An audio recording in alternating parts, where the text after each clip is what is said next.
দিনাজপুরে আনুষ্ঠানিকভাবে শুরু হয়েছে কৃষক স্মার্ট কার্ড তথ্য সংগ্রহ অভিযান। এ বিষয়ে বিস্তারিত জানাতে দিনাজপুর থেকে যুক্ত হচ্ছেন আমাদের সহকর্মী ফখরুল হাসান পলাশ। পলাশ, আমাদেরকে জানাবেন কৃষক স্মার্ট কার্ড নিয়ে কি বলছেন স্থানীয় কৃষকরা?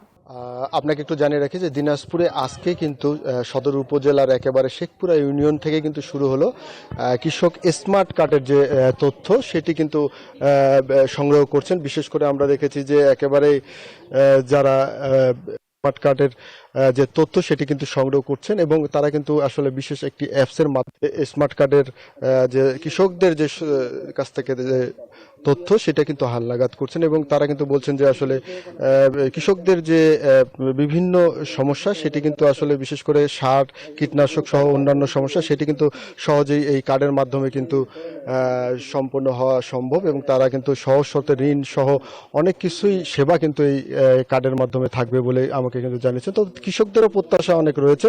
তো একজন কৃষি কর্মকর্তার সাথেই কথা বলবো যে আসলে কিভাবে আপনারা কৃষি স্মার্ট কার্ডের তথ্য নিচ্ছেন এবং কি কি পাবে আসলে এই স্মার্ট কার্ডের মাধ্যমে একটু জানাবেন কৃষকরা। ধন্যবাদ আপনাকে। আমাদের কৃষক স্মার্ট কার্ড হচ্ছে আমরা প্রত্যন্ত অঞ্চলে গ্রামে গ্রামে গিয়ে কৃষকের বাড়িতে গিয়ে আমরা কার্ডগুলো সম্পাদন করতেছি। এটা ডাটাবেজের সঙ্গে সংযুক্ত থাকবে। কৃষকরা প্রান্তিক, ক্ষুদ্র, মাঝারি, বড় কৃষক যারা ক্যাটাগরি অনুযায়ী কে কি প্রণোদনা কিংবা পুনর্বাসন কিংবা অন্যান্য সুবিধাদি যদি থাকে আমাদের গভর্নমেন্টের, সেই সুবিধাদি তারা এখন এই কৃষক স্মার্ট কার্ডের মাধ্যমে পাবে এবং আমাদের এখানে আরও সুবিধা আছে। কৃষি ঋণের সুবিধা পাবেন তারা। কৃষক আসলে কিরকম উৎসাহ পাচ্ছেন দেখছেন তাদের মধ্যে একটু জানাবেন। কৃষক আমাদেরকে যথেষ্ট সাড়া দিয়েছে। প্রত্যেক গ্রামে যখন আমরা যাচ্ছি এই যে এরকম করে 15, 20, 30, 50 জন লোক এরকম ঘিরে ধরে থাকতেছে আমাদেরকে এবং তারা যথেষ্ট সময় দিচ্ছে। এই যে এখন দুপুরের সময় খাওয়া দাওয়ার সময়, তারপরেও তারা আমাদেরকে সময় দিচ্ছে এবং একটা ডাটাবেজে তথ্য নিতে অন্তত 15 থেকে 20 মিনিট লাগতেছে এবং কিছু কিছু ক্ষেত্রে তারও বেশি লাগতেছে।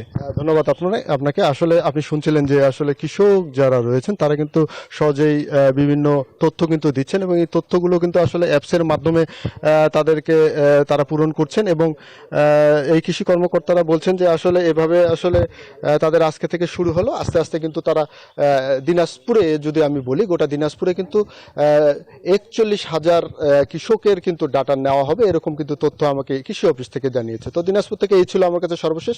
ফিরে যাচ্ছি স্টুডিওতে। জি পলাশ, ধন্যবাদ আপনাকে আমাদের সঙ্গে যুক্ত হওয়ার জন্য।